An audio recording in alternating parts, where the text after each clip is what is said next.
오늘은 말씀이 좀 절망스러워요.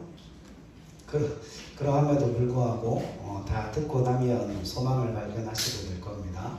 하나님의 비전 10번째인데 우리 말씀 제목 같이 한번 더 읽을까요? 시작. 절망하라, 하나님의 능력을 볼 것이니. 아멘. 여러분, 이사야는 아마 이사야가 하나님의 능력에 있어서 그 반전의 역사를 가장 잘 보여주는 책일 거예요.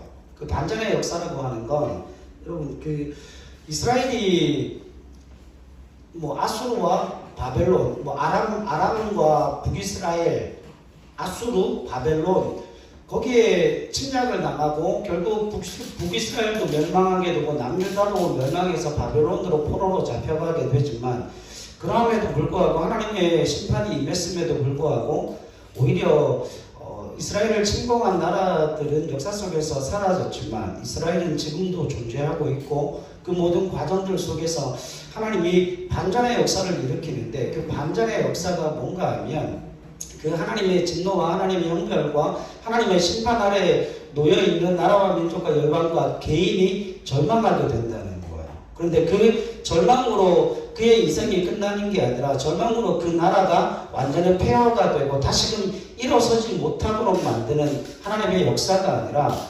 절망함에도 불구하고 소망을 발견하게 되고 절망함에도 불구하고 하나님의 능력을 경험하게 되는 은혜의 역사를 성경이 말하고 있다고 하는 것이죠.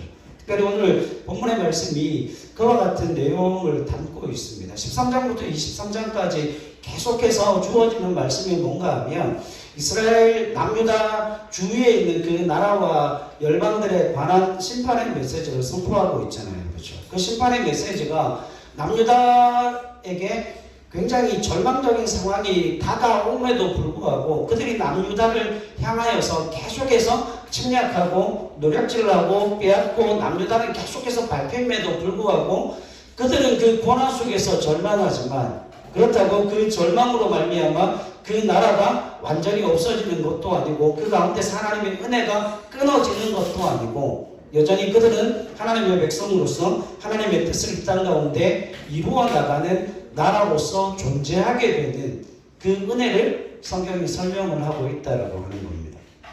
오늘은 그와 같은 부분을 통하여서 오늘 본문의 말씀을 살펴볼 텐데, 여러분 19장과 20장은 애굽에 관한 경고에 관한 애굽에 내려진 경고의 말씀이에요. 그런데 여기에 굉장히 좀 특이한 게 있어요. 오늘 우리가 읽었던 말씀인데 19장 24절로 25절 말씀 한번 보십시오. 19장 24절로 25절 같이 한번 읽죠. 시작. 그날에 이스라엘이 애굽 및 아수르와 더불어 셋이 세계 중에 복이 되리니, 이는 만군의 여호와께서 복 주시며 이르시되, 내 백성 애굽이여, 내 손으로 지은 아수르여, 나의 기업 이스라엘이여, 복이 있을지어다 하실 것입니다. 아멘. 여러분, 지금 13장부터 23장까지는 남유다를 중심으로 해서 그 주변에 있는 열방들을 향한 심판의 메시지잖아요. 그죠? 그리고 오늘 19장과 20장도 애굽에 관한 경고의 말씀이, 심판에 관한 말씀이 선포되어지고 있는데, 뜬금없이 지금 19장 24절로 25절 말씀 가운데는 뭐가 주어지고 있어요? 그들이 회복되고 복을 받게 될 것이라는 내용이 기록되어져 있습니다. 자, 여러분, 이게 뭘 뜻하는가 하면, 여러분 지금 19장 24절로 25절에 읽었을 때 이 24절에 그날에 이스라엘이 애굽 및 아수르와 더불어 셋이 세계 중에 뭐가 된다고 그럽니까? 복이 된다고 그럽니다. 여러분, 여기에서 말하는 그날은 언제예요? 이사야서에서 이야기하는 메시아의 날이 오면, 하나님의 다스림과 하나님의 통치의 때가 오면 그 모든 나라와 민족과 열방이 뭘 받는다는 거예요? 복을 받는다는 거예요. 그런데 여기에 보면 아수르도 그렇고 애굽도 그렇고 그 다음에 누구도 그래요? 이스라엘 백성도 그래요.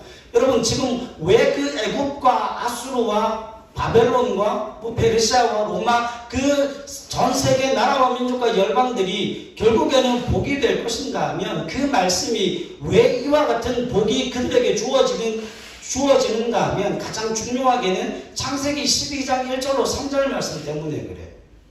아브라함에게 주셨던 그 복이 결국 누구를 통해서 이루어지는 거예요? 이스라엘을 통해서 이루어집니다. 이해하시겠습니까? 그러니까 그 날이 되어서게 되면 결국 하나님의 뜻하신 바가 이루어지는 그날에는 나라와 민족과 열방들이 복을 받게 될 텐데 이스라엘 백성들만 회복되고 그들만 복을 받는 게 아니라 세계 만방에 여호와의 이름이 알려지게 되고 그들로 말미암아 복이 이루어지는 은혜의 역사가 일어날 것입니다. 그날에. 그런데 여기에 더 중요한 사실이 있어요. 왜 굳이 애굽과 아수르에 대한 회복과 복에 관하여서 하나님이 선포를 하고 있나? 이것 때문에 그렇습니다. 여러분, 이사야에서 한결같이 이야기하고 있는 게 심판이 다만 보복이나 처벌에 그친다는 게 아니라는 거예요. 이해하시겠습니까?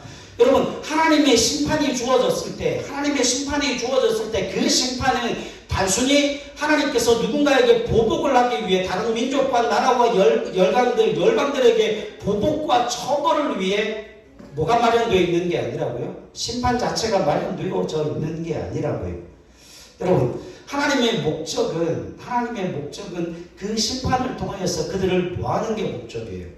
돌이키는 게 목적이죠. 여러분, 우리가 아이들을 징계할 때 그 아이들을 죽으라고 때리지는 않잖아요. 그죠? 한 번도 그러신 적은 없잖아요. 그죠? 우리는 늘 입버릇처럼 이야기를 합니다. 아이들은 이해를 못할지라도 사랑해 매야. 응, 너 잘되라고 때리는 매야. 아니, 아이들은 이해를 잘 못하죠. 근데 부모의 마음은 그거잖아요. 여러분, 여기서 말하는 심판이라고 하는 건 다만 보복과 처벌이 아니다라고 하는 것을 분명히 말씀하고 있습니다. 자, 그러면 우리가 여기서 한 가지 질문을 던질 수 있어요. 우리가 지금 성경을 읽고 있기 때문에 지금 여기에 나타나는 애굽과 아수르, 남유다 결국은 어떻게 되어집니까? 아수르도 망하고 애굽도 망하고 남유다도 망했어요. 근데 이 모든 것들이 다 역사적인 현실이었죠. 역사 속에서 일어난 실제 사건이었단 말이죠. 그런데 우리가 하나님 앞에 늘 항변하기를 이렇게 항변합니다. 하나님, 그렇게 때려서 복을 주시고 때려서라도 구원을 해주실 거라면 그들이 어려움 당하기 전에 하나님 건져주시면 안 되냐고 우리가 이런 질문 하잖아요. 그죠? 근데 여러분, 이런 질문이 정말 아무런 의미가 없어요. 왠 줄 아십니까? 이미 아수르는 망했어요. 이미 바벨론도 망했어요. 이미 남유다도 고난과 고통을 당하고 있어요. 역사적인 현실 속에서 이미 역사적인 실제 사건으로 일어난 사건이기 때문에 우리가 아무리 거기에다 대고 뭐라고 이야기해도 왜 고난 당하기 전에 건져주시지 않습니까? 라고 질문을 해도 그건 전혀 의미가 없습니다. 우리가 물어야 되는 질문은 이거예요. 하나님, 그 모든 일들을 통하여서 결국 하나님이 때려서라도 심판을 통해서라도 그들을 되돌리기를 원하셨다라고 한다면 하나님께서 그들을 심판하는 그 심판의 이유는 무엇입니까? 무엇 때문에 그들에게 심판이 필요했습니까? 그걸 물어야죠. 그러니까 여러분, 오만 것 가지고 하나님한테 따지시면 안 돼요. 오만 것 갖고 하나님한테 따지는 게 아니라 하나님 앞에 따질 때에 정확한 성경의 논리를 가지고 따지셔야 됩니다. 그러면 여러분, 이미 우리의 삶 속에도 역사적인 과정들을 통하여서 이미 과거에 일어난 일들이 있죠. 그죠? 이미 과거에 일어난 일들에 대해서 우리가 물어야 될 게 뭐예요? 하나님, 그것이 내게 왜 필요했을까요? 그걸 물어야 하는 거예요. 왜? 이미 뭐는 일어났기 때문에, 일은 벌어졌기 때문에, 사건은 터졌기 때문에 하나님, 그 일이 내게 왜 필요했을까요? 거기에 대한 물음을 오늘 본문의 말씀이 우리에게 가르쳐주고 있다라고 하는 것이죠. 여러분, 고린도후서 10장 1절로 6절 말씀 한번 가보시기 바랍니다. 고린도후서. 과거에 그와 같은 일들이, 그와 같은 고난이, 어려움들이 왜 필요했는지에 대해서 성경이 이야기하고 있는 부분이에요. 고린도후서 10장 1절로 6절입니다. 신약성경 296페이지에 있어요. 체크를 일단 잘 해놓으시고요. 같이 한번 읽읍시다. 10장 1절 6절 시작. 너희를 대면하며 유순하고 떠나 있으며 너희에 대하여 담대한 나 바울은 이제 그리스도의 온유와 관용으로 친히 너희를 권하고 또한 우리를 육신에 따라 행하는 자로 여기는 자들에 대하여 내가 담대히 대하는 것 같이 너희와 함께 있을 때에 나로 하여금 이 담대한 태도로 대하지 않게 하기를 구하노라. 우리가 육신으로 행하나 육신에 따라 싸우지 아니하노니 우리의 싸우는 무기는 육신에 속한 것이 아니요 어떤 견고한 진도 무너뜨리는 하나님의 능력이라. 모든 이론을 무너뜨리며 하나님 아닌 것을 대적하여 높아진 것을 다 무너뜨리고 모든 생각을 사로잡아 그리스도에게 복종하게 하니 너희의 복종이 온전하게 될 때에 모든 복종하지 않는 것을 벌하려고 준비하는 중에 있노라. 아멘. 자, 여러분 이 고린도 후서 10장 1절 6절 말씀에 보면 과거에 그 아수르와 바벨론과 아람과 북이스라엘과 그들을 통한 그 고난과 어려움이 왜 필요했는지에 대해서 말씀을 하고 있어요. 여러분 여기 10장 5절 보세요. 10장 5절 하나님을 아는 것을 대적하여 높아진 것을 다 뭐 하신다고요? 무너뜨리기 위해서 뭐가 필요한 거예요? 심판이 필요한 거예요. 여러분 하나님의 심판의 목적은 분명합니다. 하나님 아는 것을 대적하여 높아진 것을 다 무너뜨리시겠다는 거예요. 하나님 없이도 잘 살 수 있고 하나님 없이도 행복할 수 있고 하나님 없이도 내가 얼마든지 이 세상 가운데 잘 먹고 잘 살 수 있다라고 하는 그 모든 인간적인 노력들을 다 뭐 하시겠다는 거예요? 무너뜨리시겠다는 거예요. 여러분 보세요. 아수르를 들어 북이스라엘을 멸망시키셨죠. 그리고 남유다도 침공하게 만드셨고 또 바벨론을 통하여서 뭐하게 만드셨죠? 남유다를 정복하게 하셨잖아요. 그때 우리가 이사야 7장에서 살펴봤듯이 아하스라고 하는 사람에게 이사야가 가서 징조를 구하라고 이야기했지만 아하스가 뭘 구하지 않아요? 징조를 구하지 않고 어디다가 원조를 요청하는가 하면 아수르와 애굽에다가 원조를 요청합니다. 그래서 보이지 않는 하나님이 아니라 보이는 아수르와 애굽의 원조를 구함을 통하여서 결국 뭐 하겠다는 거예요? 하나님의 능력이 아니고 하나님의 도우심이 아니고 우리가 가지고 있는 그 힘의 논리가 지배하는 그 세상 속에서 아수르의 도움을 받고 애굽의 도움을 받아 이 모든 어려움들을 다 뭐 하겠다는 겁니까? 이기겠다는 거예요.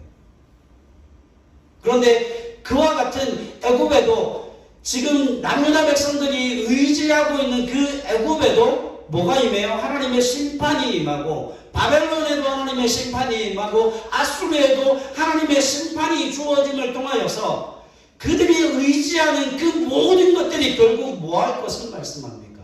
무너지게 될 것을 말씀하고 있다는 거예요. 그걸 위해서 뭐가 필요하다고요? 심판이 필요하다 성경은 말씀하고 있습니다. 자, 그러니까 여러분 심판이 필요한 분명한 이유는 교만을 심판하여 꺾어버림으로 말미암아 그들이 인간적으로 생각하였던 인간적으로 의지하고 있던 그 모든 것을 다 끊어버려서 그 모든 것을 다 꺾이게 하여 결국 뭐하게 만드시는 거예요? 그리스도 앞으로 복종하여 돌아오게 만드시기 위한 목적으로 하나님의 심판이 주어지고 있음을 이야기하고 있습니다. 자, 그러면 여러분 하나님이 가지는 목적과 그 뜻을 이루심에 있어서 그 목적과 뜻에 미치지 못하면 하나님이 뭐 하시겠다는 거예요? 그대로 내버려 두지 않으시겠다는 거예요. 자, 여러분 자 보세요. 여기에 우리가 성경을 보면서 이런 관점으로 성경을 볼 필요가 있어요. 아수르와 바벨론이 하나님께서 이스라엘을 뭐 하시는 도구였죠? 징계하는 도구였죠. 그렇죠. 그러면 여러분 아수르와 바벨론이 이스라엘을 징계하는 도구였는데 그 도구들조차도 뭐합니까? 자신의 교만으로 말미암아 하나님의 심판을 받습니다. 만약 이 아수르와 바벨론이 월권을 행하지 않고 하나님께서 그들에게 요구하셨던 것만을 지키고 순종하며 그들이 북이스라엘과 남유다를 하나님의 뜻 안에서 뭐 했다면, 징계했다면 아수르와 바벨론은 심판 받았을까요? 안 받았을까요? 심판을 안 받았어요. 그런데 이들이 뭐 한 거죠? 그 자신이 행할 수 있는 그 모든 권한을 넘어서서 자신의 힘과 권력과 자기가 가지고 있는 그 모든 것들을 다 동원함으로 말미암아 자신들이 이 유다의 이스라엘의 운명을 결정지을 수 있다라고 하는 그 교만함에 빠져서 뭐를 행하는 거예요? 월권을 행하는 거예요.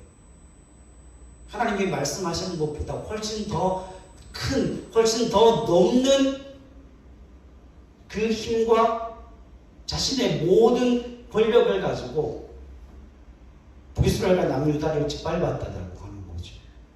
결국 하나님의 심판이 어떻게 미쳐지는가 하면 하나님이 가지고 있는 그 목적과 뜻을 이루심에 있어서 그것이 하나님의 뜻과 목적에 미치지 못하면 뭐가 일어나요? 하나님의 심판이 주어진다는 거예요. 그 심판은 뭐하기 위한 심판이에요? 죽이겠다는 게 아니라 무너뜨리고 다시금 세우겠다는 심판이에요. 이게 얼마나 중요한지 몰라요. 그러면 여러분 북이스라엘과 남유다는 왜 심판을 받았죠? 그들은 하나님의 성민이잖아요. 바벨론과 아수르는 자기가 가지고 있는 그 힘을 교만하게 사용함을 통해서 월권을 행함으로 심판을 받게 되었고, 여러분 북이스라엘과 남유다는 어떻게 심판을 받았죠? 하나님의 뜻과 그 목적에 미치지 못하는 삶을 통하여서 뭘 받게 되는 거예요? 하나님의 심판을 받게 되어진 거예요.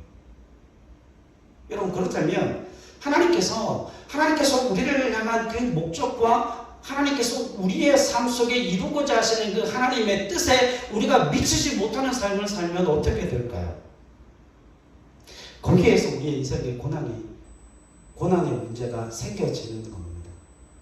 여러분 이거하고 똑같아요. 아이들 학교 보내놓고 아이가 학교 가는 것만으로 만족하는 부모는 세상에 없습니다. 아이가 초등학교 입학하면 얼마나 좋을까요? 다 해보셨잖아요. 얼마나 좋으셔요? 딱 일주일 좋아요. 딱 일주일 좋습니다. 조금 더 감수성이 예민하고 조금 더 그 아이에 대한 사랑이 너무 크면 한 달 정도 좋아요. 근데 그 아이가 학교 가는 그것만으로 한 석 달, 몇 달 좋아하면 뭐 해야 되죠? 언덕 위에 하얀 집에 보내야죠. 제정신 아닌 부모예요. 여러분 그 아이를 학교에 보내는 건 학교 들어가는 게 그냥 감격할 수 있죠. 그러나 그 아이가 학교를 다니기 시작하면 그때부터 그 아이가 학교 가는 것으로 만족하는 부모는 없습니다. 학교 가서 뭐 해야 됩니까? 여러분 학교 가서 뭐 해야 돼요? 회사를 학교 가서 뭐 해야 돼? 그죠? 급식 열심히 먹어야지. 여러분 배워야 되는 거잖아요. 배워야 되는 거잖아요. 그래서 그 하나님의 목적과 하나님의 뜻, 다시 말하면 그 아이를 그 학교에 보내는 그 부모의 뜻과 부모의 목적에 미치지 못하면 뭐합니까? 부모가 달달 볶잖아요. 공부 좀 하지? 일찍 좀 일어나지? 그때부터 달달 볶기 시작하는 거 아닙니까? 그건 무슨 의미를 가지고 있죠? 부모가 자식에 대한 기대를 뭐하지 않았다는 거예요? 꺾지 않았다는 거예요. 여러분 심판이 주어져 있다는 건 아직 뭐가 남아있다는 거예요? 하나님의 목적과 하나님의 뜻이 우리의 삶 속에 이루어지고 있다고 하는 증거입니다. 그게 은혜요. 그게 사랑이라고 하는 거예요. 하나님이 우리를 사랑하지 않는다라고 하면 우리에게 그 어떤 요구도 하지 않으실 겁니다. 근데 하나님이 우리에게 요구하시잖아요. 징계하시잖아요. 근데 그 요구와 징계가 무엇 때문에 발생하는 거라고요? 하나님의 목적과 뜻을 이루기 위한 은혜의 방편으로서 성경이 말씀하고 있다라고 하는 것이죠. 자, 그러면 여러분 여기서 우리가 한 가지를 짚고 넘어가야 됩니다. 그러면 하나님의 목적과 하나님의 뜻이 어디에 있을까? 여러분 출애굽 사건 아시죠? 하나님이 이스라엘 백성들을 애굽에서 건져내셨습니다. 이스라엘이 종되었던 땅에서 하나님의 도우심을 얻어 구원함을 받은 그와 같은 사건인데 여러분 이걸 좀 다른 측면에서 보면 이렇게 신학적으로 이렇게 해석을 할 수가 있습니다. 여러분 애굽이라고 하는 나라가 이스라엘을 그 애굽 안에 가두어 놓을 수만 있었다면, 애굽 안에 이스라엘 백성들을 이 애굽이라고 하는 나라가 가두어 둘 수 있었다면 이스라엘 백성들에게는 애굽이 전부였을 거예요. 애굽 자체가 목적이 비었을 겁니다. 여러분 생각해 보세요. 애굽이라고 하는 나라는 그 당시에 가장 큰 권력을 가지고 있고 가장 큰 군사력을 가지고 있고 부가 어마어마한 나라였어요. 여러분 피라미드만 해도 얼마나 대단합니까? 여러분 그 나일강이 6,700km가 뻗어 있어요. 그 당시에는 그 나일강을 중심으로 많은 나라들이 생겨지기 시작했고, 그 나일강 삼각주 그 하류 부근에서는 어마어마한 도시들이 세워지는 역사들이 일어났어요. 그러니까 문화적으로 번성했을 뿐만 아니라 많은 상업도시들이 일어남을 통해서 부와 명예와 권력과 지식층들이 모두 모이는 그와 같은 곳이 애굽이었다는 거예요. 그런데 그와 같은 세상의 나라, 힘과 권력과 돈과 명예가 지배하는 그와 같은 애굽이라는 나라가, 애굽이 그 이스라엘을 그 애굽이라고 하는 땅에 묶어놓을 수만 있었다면 이스라엘은 뭐를 추구하지 않았을까요? 그 애굽에서 추구하는 돈과 명예와 권력과 힘을 추구하며 그것이 그들 모든 인생의 목적이 되게 살았을 거예요. 무엇했다면요? 애굽이 이스라엘을 그 안에 가두어 놓을 수 있었다면. 근데 가두어요? 못 가두어요? 못 가둡니다. 여러분 애굽은 이스라엘을 가두어 놓을 수가 없었습니다. 왜 그랬을까요? 왜 그랬을까요? 제가 말씀드렸잖아요. 그 애굽의 심판이 임한 이유가 뭡니까? 하나님이 목적하시고 하나님이 뜻하신 그 목적과 뜻에 있어서 애굽이 뭐하는 나라였어요? 하나님의 목적과 하나님의 뜻에 미치지 못하는 나라였기 때문에 하나님의 심판이 주어졌고, 그 이스라엘 백성들을 하나님이 선택하여 그 애굽이라는 나라로부터 이스라엘을 건져 구원하셨던 겁니다. 애굽이라고 하는 나라를 완전히 뭐 하시는 거예요? 무너뜨려 놓으시는 거예요. 그러니까 결국 애굽은 누구의 운명을 결정짓지 못해요? 이스라엘 운명을 결정지을 수 없는 거죠. 이해하시겠습니까? 하나님이 그걸 막으셨어요. 이스라엘이 그 애굽이라는 나라에서 애굽이라고 하는 그 나라가 이스라엘 백성들의 운명이 되게 하는 그 모든 일들을 하나님께서 다 막으시고 애굽을 깨뜨려서 거기서 이스라엘을 구원하여 내셨다. 성경은 말씀하고 있습니다. 이걸 다른 말로 하면 이런 이야기예요. 여러분 인간이 만들 수 있는 최선과 최고의 조건, 어떤 지위 같은 것들이 결국 누구에게 해답이 되어줄 수 없다고요? 이스라엘에 해답이 되어줄 수 없었다는 거예요. 그러니까 여러분 오해하지 마세요. 오해하지 마세요. 열심히 공부해야 되고 열심히 돈 벌어야 되고 내가 할 수 있는 최선의 노력을 다 해야 됩니다. 그러나 그것으로 다 되었다라고 이야기하시면 안 돼요. 여러분 우리 아이들 좋은 대학 갈 수 있죠. 좋은 직장 들어갈 수 있어요. 얼마든지 자신의 노력을 통하여서 무엇인가를 얻을 수 있어요. 그러나 그것으로 그의 인생이, 그의 운명이 결정되어질 거다. 그의 인생이 행복으로 점철되어질 수 있을 거다. 천만의 말씀이에요. 제가 일전에 그런 얘기 한번 드렸던 것 같아요. 여러분 삼성가에도 그런 일이 있었잖아요. 전 국민이 아시는 분 대부분 다 알고 있죠. 상속 재산을 몇 조를 받는 그 대재벌가의 딸이었죠. 그죠? 해외에서 자살을 해요. 여러분 이건 이건 지금 우리가 살아가는 세상 가운데서 돈만 가지면 살고 권력만 가지면 살고 내가 원하는 무엇만 소유하면 내가 살 수 있을 것 같지만 하나님이 그걸 뭐하지 않는다고요? 하나님이 그걸 내버려 두지 않으시는 거예요.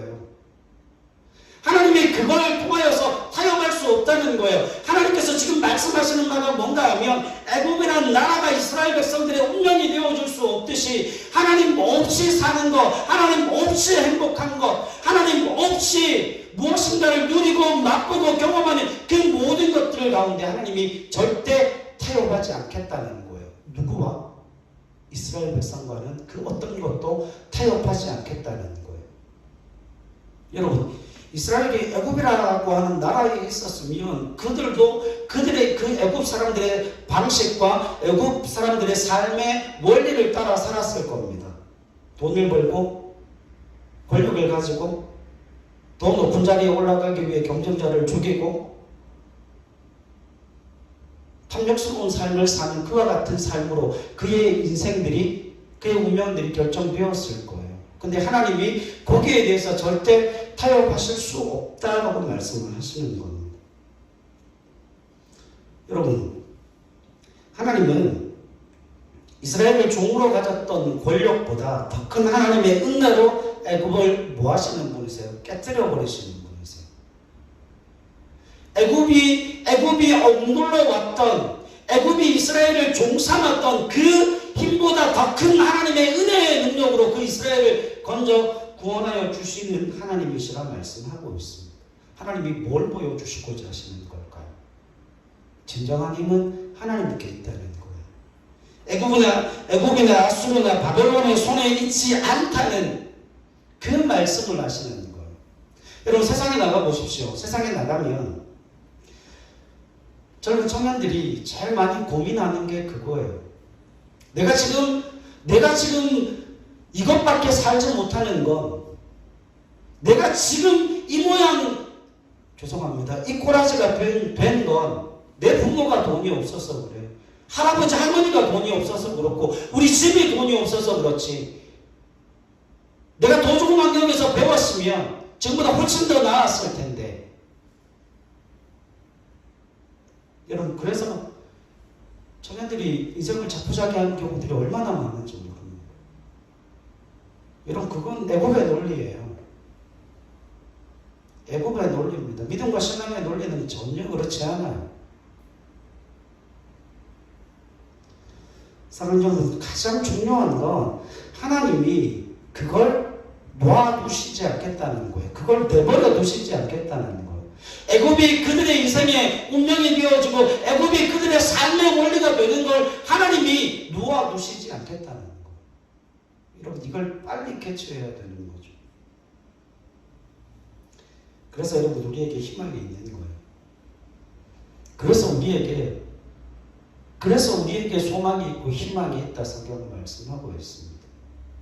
우리가 그만큼 가지지 못해도, 우리가 그만큼 배우지 못해도 얼마든지 하나님은 더 큰 능력과 은혜로서 뭘 하시는 분이시기 때문에 우리에게 은혜를 베푸시고 우리에게 능력을 베푸시고 우리의 삶을 지켜주시는 하나님이시라 말씀하고 있기 때문에 그렇습니다.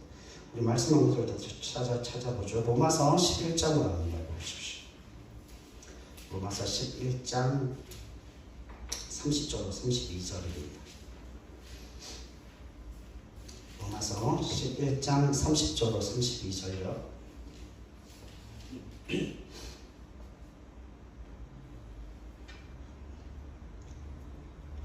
같이 읽겠습니다. 시작. 너희가 전에는 하나님께 순종하지 아니하더니 이스라엘이 순종하지 아니함으로 이제 긍휼을 입었는지라. 이와 같이 이 사람들이 순종하지 아니하니 이는 너희에게 베푸시는 긍휼로 이제 그들도 긍휼을 얻게 하려 하심이라. 하나님이 모든 사람을 순종하지 아니하는 가운데 가두어 두심은 모든 사람에게 긍휼을 베풀려 하심이로다. 아멘. 여러분, 원래는 이방인에게 구원이 어떻게 전해져야 되죠? 이스라엘의 순종으로 말미암아 이제는 이스라엘의 순종이 이방인들의 구원으로 흘러가게 되어져 있었죠. 그런데 이스라엘이 순종하는 일에 뭐합니까? 실패합니다. 그럼에도 불구하고 구원이 이방인들에게로 넘어갑니다. 원래대로 그렇다면 이방인들에게는 무슨 기회조차 없어야 돼요? 구원의 기회조차도 없어야 되잖아요. 왜냐하면 그 이방인의 구원이 이스라엘의 순종으로 말미암아 그 순종이 넘쳐 흘러서 이방으로 흘러가는데 이스라엘은 순종하지 못하는데 그 구원의 역사가 어떻게 이방인들에게 흘러갈 수 있습니까? 원래는 구원의 기회조차 주어지지 않았어야 됨에도 불구하고 이스라엘의 불순종에도 불구하고 구원이 누구에게 넘어갑니까? 이방인들에게로 넘어갑니다. 여러분, 성경이 왜 이 이야기를 하죠? 성경이 하고 싶은 이야기가 그거예요. 여러분, 불순종이 끝이 아니라는 거예요. 심판이 그들의 궁극적인 운명이 되어지지 않는다는 거예요. 여러분, 지금 32절 말씀에 보면 하나님이 모든 사람을 순종하지 아니하는 가운데 어떻게 만들어 놓으셨다고요? 가두어 두셨다라고 말씀합니다. 여러분 적으세요. 순종하지 않는 자들을 통하여서 누가 일어났죠? 애굽과 아수르와 바벨론이 일어났습니다. 폭력이 난무하게 되고요. 그 폭력으로 말미암아 약자가 사망에 이르는 일이 일어나고요. 강하지만 뭐를 행하지 않아요? 의를 행하지 않음으로 말미암아 그들 스스로 자초한 멸망으로 달려가는 세상 속에 우리가 살고 있다는 거예요. 우리가 사는 세상이 그렇다는 거죠. 여러분, 그들의 불순종함으로 말미암아 그들이 순종하지 아니한 가운데 갇혀 있음으로 말미암아 애굽이 나타났고 아수르와 바벨론과 같은 폭력에 물들어 있는 그 사람들, 그 힘의 논리가 지배하는 세상 속에서 강자가 약자를 약탈하고 죽이는 그와 같은 상황 속에 약자는 계속해서 죽임을 당하고 강하지만 의를 행하지 않는, 그래서 그 강함이 오히려 교만으로 치달아 이르러가고 그 교만으로 말미암아 자멸의 길로 가는 그 역사의 한가운데서 아무도 도망갈 수 없는 역사가 증언하는 모두의 멸망, 사망, 그 소멸의 자리에 하나님이 누구를 보내십니까? 이번 주가 고난주간이잖아요. 여러분, 그 사망의 한가운데 누구를 보내시는 거예요? 예수님을 보내시는 거예요. 그래서 로마서 5장 8절에서 이야기하죠. 우리가 아직 죄인 되었을 때, 여러분, 우리가 아직 죄인 되었을 때라고 하는 것, 그 폭력이 난무하고 악행이 난무하고 힘을 가졌음에도 불구하고 뭘 가지지 않는 거예요? 의를 행하지 않는 그 세상 속에서 자멸의 길로 날마다 나아가고 사망이 주장하는 이 세상 가운데서, 그 사망의 한가운데서 예수 그리스도를 이 땅 가운데 보내주셔서 우리의 그 사망으로 점철되어지는 운명을 한 번에 모아야 되시는 거예요. 뒤집어내시는 거예요. 하나님의 능력으로 말미암아. 여러분, 사망이 무엇으로 뒤집어져요? 사망이 부활로 뒤집어지고 절망이 무엇으로 뒤집어져요? 희망으로 뒤집어집니다. 여러분, 이게 우리가 이해할 수 있는 게 아니에요. 여러분, 이게 얼마나 대단한가 하면 정말 온전한 믿음을 가지고 있는 사람들에게 있어 죽음은 아무것도 아닌 게 되어버리는 거예요. 여러분, 세상에서 가장 강력한 힘을 자랑하는 게 뭔 줄 아십니까? 사망이에요. 사망. 그런데 예수 믿는 하나님의 사람들에게 있어서는 이 사망이 왕노릇하지를 못하는 거예요. 사망이 그 인생을 잠식해내지를 못하는 거예요. 뭐 죽으면 죽는 거지 뭐. 그래서 성경은 뭐라고 그래요? 성경은 뭐라고 그래요? 그 죽음이 거처를 옮겨가는 거라고 이야기하잖아요. 예수님께서 우리의 처소를 예배하러 가셨고 우리의 처소가 그 하나님의 나라로 옮겨지는 것이라 성경은 말씀하고 있기 때문에 그 많은 순교자들이 생겼고 그렇게 죽음을 각오하고 복음을 증거하는 하나님의 사람들이 생겼다라고 이야기를 하지 않습니까? 여러분, 사망을 부활로 뒤집어내시고 절망을 소망으로 바꾸어내시는 이 하나님의 능력과 지혜는 세상이 알 수 있는 지혜가 아니에요. 말씀 한 구절 더 찾을 텐데요. 지금 읽는 그 말씀은 성경에 빨간색으로 표시해서 여러분 하루에 한 번씩 꼭 읽어보십시오. 고린도전서 2장 1절로 9절입니다.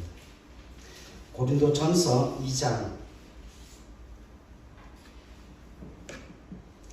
1절로 9절. 고린도전서 2장 1절로 9절 같이 읽습니다. 시작.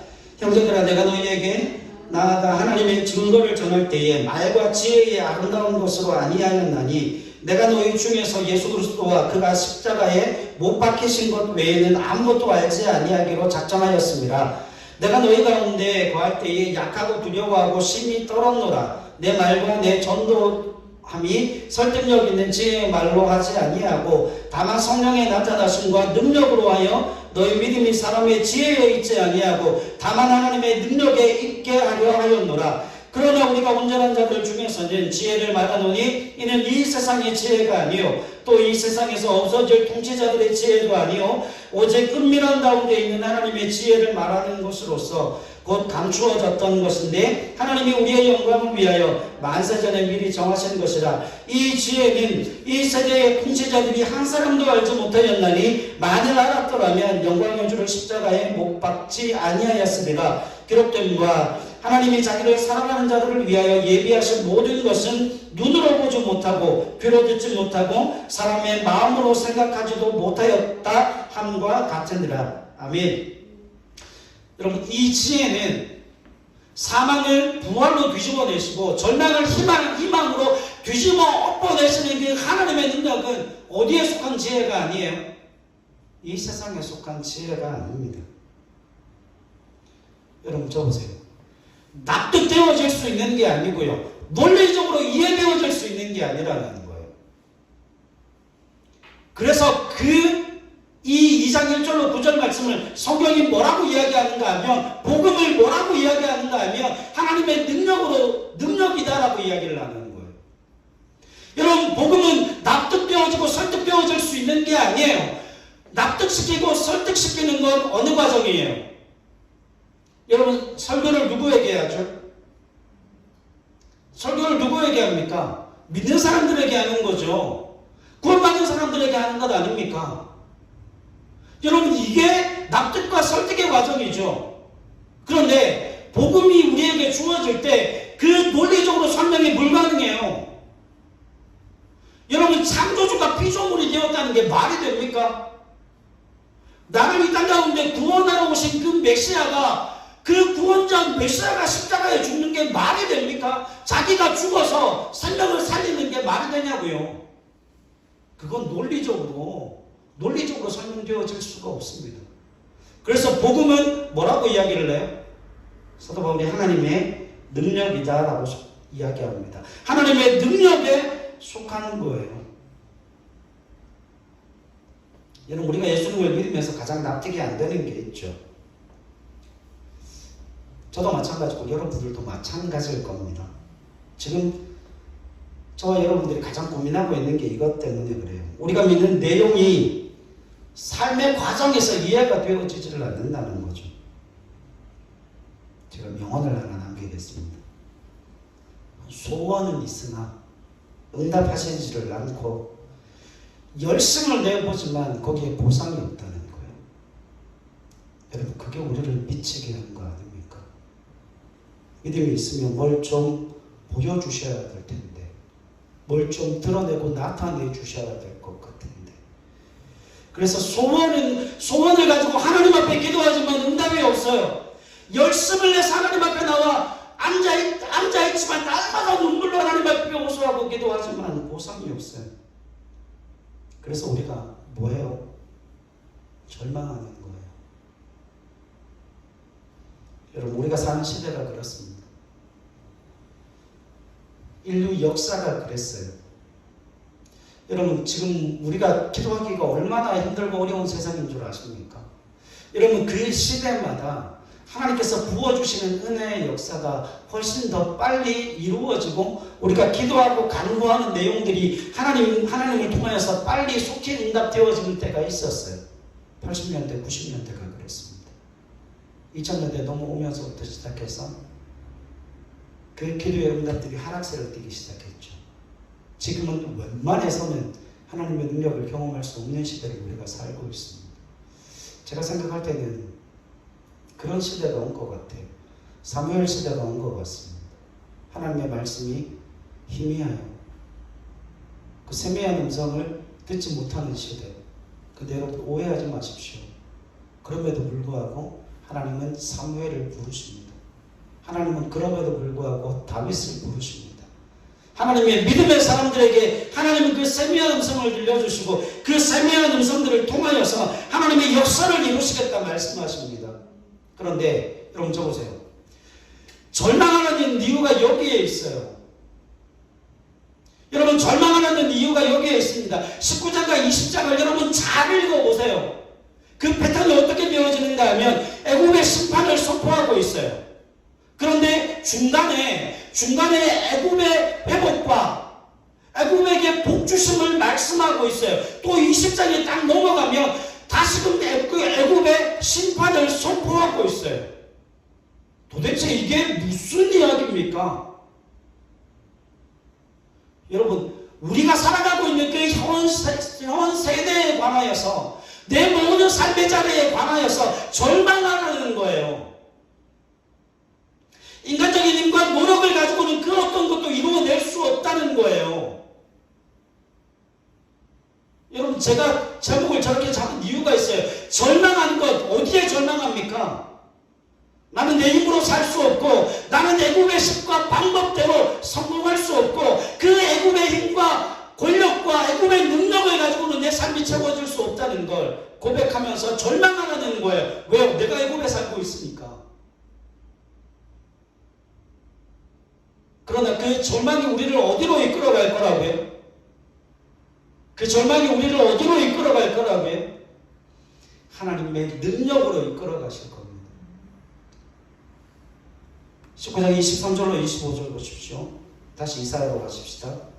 19장 23절로 25절 이렇게 기록해요. 그날에 애굽에서 아수르로 통하는 대로가 있어 아수르 사람은 애굽으로 가겠고 애굽 사람은 아수르로 갈 것이며 애굽 사람이 아수르 사람과 함께 경배하리라. 그날에 이스라엘이 애굽 및 아수르와 더불어 셋이 세계 중에 복이 되리니 이는 만군의 여호와께서 복 주시며 이르시되 내 백성 애굽이여 내 손으로 지은 아수르여 나의 기업 이스라엘이여 복이 있을지어다 하실 것이니로다. 여러분 적으세요. 결론이 이겁니다. 그 셋이 다 망해서 어디로 가요? 이게 핵심이에요. 그 셋이 다 망해서 어디로 갑니까? 복으로 가는 거예요. 여러분 애굽이 망하고 아수르가 망하고 이스라엘이 망합니다. 그래서 그들이 어디로 갑니까? 사망과 멸망과 저주로 갑니까? 아니요. 그 셋이 어디로 가요? 복으로 간다는 거예요. 성경이 이걸 이야기하고 싶어 하십니다. 여러분 우리가 그걸 뭘로 확신할 수 있죠? 그러면 그 셋이 다 망해서 그 가운데 복이 주어질 것임을, 그 가운데 하나님의 능력이 주어지고 하나님의 능력을 볼 것임을 무엇으로 확인하죠? 그날이에요. 그날에. 여러분 그날이 어떤 날입니까?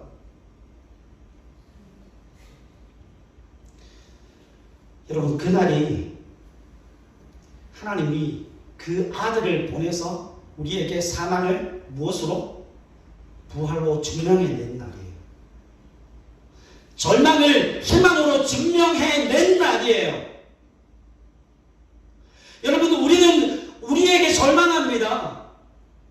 우리는 우리에게 절망함으로 말미암아 가슴을 치며 하나님 앞에 나옵니다. 그러나 하나님은 우리의 절망을 회복과 생명과 희망으로 바꾸어내시고 그 망함을 그 셋이 다 망했음에도 불구하고 그들에게 복이 주어지고 있다라고 하는 거예요.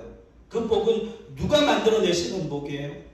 애굽이 만들어내는 복도 아니요, 아수르가 만들어내는 복도 아니요, 이스라엘이 만들어내는 복도 아니요, 하나님이 만들어내시는 복이라 말씀하고 있습니다. 사랑하는 여러분, 망하는데 무슨 소망을 가질 수 있을까요? 그러나 여러분 분명히 기억하셔야 돼요. 절망이 일하게 합니다. 죽음이 부활을 만들어냅니다. 여러분 절망이 희망을 만들어내고 망함이 복을 만들어낸다 말씀하십니다. 여러분 보세요. 이 이야기만 하고 마칠게요. 하나님을 논리적으로 이해하시면 안 돼요. 우리가 복음을 그렇게 받은 사람들이 아니잖아요. 그래서 여러분 제가 날마다 입버릇처럼 주장하는 거 아닙니까? 믿음으로 기적을 준비하시라고요. 세상 사람들 다 욕해도 그거 전혀 상관없어요. 왜? 나는 복음을 논리적으로 받은 사람이 아니라 하나님의 능력으로 받은 사람이고 복음은 내게 납득되어질 수가 없어요. 나를 구원하러 오신 메시아가 어떻게 죽어서 부활을 만들어내냐고요. 그분이 죽어서 어떻게 생명을 만들어내냐고요. 근데 그분이 죽어서 생명을 만들어내시고 내가 망해서 내가 절망해서 하나님의 능력이 내게 부어질 것을 말씀하고 있는데 우리는 날마다 그렇게 항변하잖아요. 하나님 내가 죽어서 어떻게 다시 삽니까? 내가 망했는데 거기서 어떻게 소망과 희망을 발견합니까? 이게 논리적으로 안 맞잖아요. 예, 논리적으로 안 맞죠. 그래서 누가 이해할 수 없는 지혜예요. 세상이 이해할 수 없는 지혜예요. 이건 믿음으로밖에 받을 수 없는 지혜예요. 그러니까 여러분 걱정하지 마시고 하나님 앞에 정말 절망하시는 저와 여러분들 되실 수 있기를 바랍니다. 하나님 나는 안 돼요. 하나님 나는 어떤 것도 할 수 없어요. 나는 그 애굽에 속해 있는 자기 때문에 돈을 좋아하고 권력과 명예를 좋아하고 많은 사람들에게 칭찬과 명성 얻기를 원하지만 하나님 그거 원하시지 않잖아요. 그래서 내가 내 삶의 그 모든 자리에 내가 지금 절망함으로 주님 앞에 앉아있지 않습니까? 나는 더 이상 소망이 없고 나는 더 이상 희망이 없고 나는 더 이상 어떤 것도 내 힘과 능력으로 회복되어질 수 있는 길이 없습니다. 그러나 그럼에도 불구하고 나는 망했지만 나는 절망하지만 나는 이 자리에서 나는 이 현실적인 삶의 자리에서 하나님의 능력을 볼 겁니다. 왜 고린도전서 2장 1절로 9절 말씀에 복음은 능력이라 말씀하시고 그 복음의 능력은 우리의 논리적으로 이해가 되어지지 않는 하나님의 능력이라 말씀하셨으니까 그래서 하나님 나는 믿음으로 기적을 준비해요. 세상 사람들이 듣고 웃을 만한 그 일을 나는 하나님 앞에 믿음으로 구하고 기도합니다. 왜요? 나는 내게 절망해서 내게는 어떤 소망도 희망도 없어요. 그러나 나는 그 하나님의 능력을 보고 소망을 발견할 겁니다. 나는 그 하나님의 능력을 보고 내 삶의 회복과 생명을 경험할 겁니다. 하나님, 내게 그 하나님의 능력을 보여주시옵소서. 여러분, 그래서 그 믿음을 가지고 기적을 준비하고 우리의 삶의 현실 속에 납득되어지지 않고 논리적으로 설명이 불가능한 하나님의 능력을 경험하는 저와 여러분들이 되실 수 있기를 바랍니다. 그래서 괜찮아요. 마음껏 여러분들 하나님 앞에서 절망하실 수 있기를 바랍니다. 단 어디에서요? 하나님 앞에서만 절망하십시오. 세상 속에서는 담대하시고 하나님 앞에서만 한없이 절망하십시오. 그 절망이 세상 속의 담대함을 하나님이 가져다 주실 겁니다. 그 은혜를 누리는 저와 여러분들이 되실 수 있기를 주님의 이름으로 간절히 부탁을 드립니다.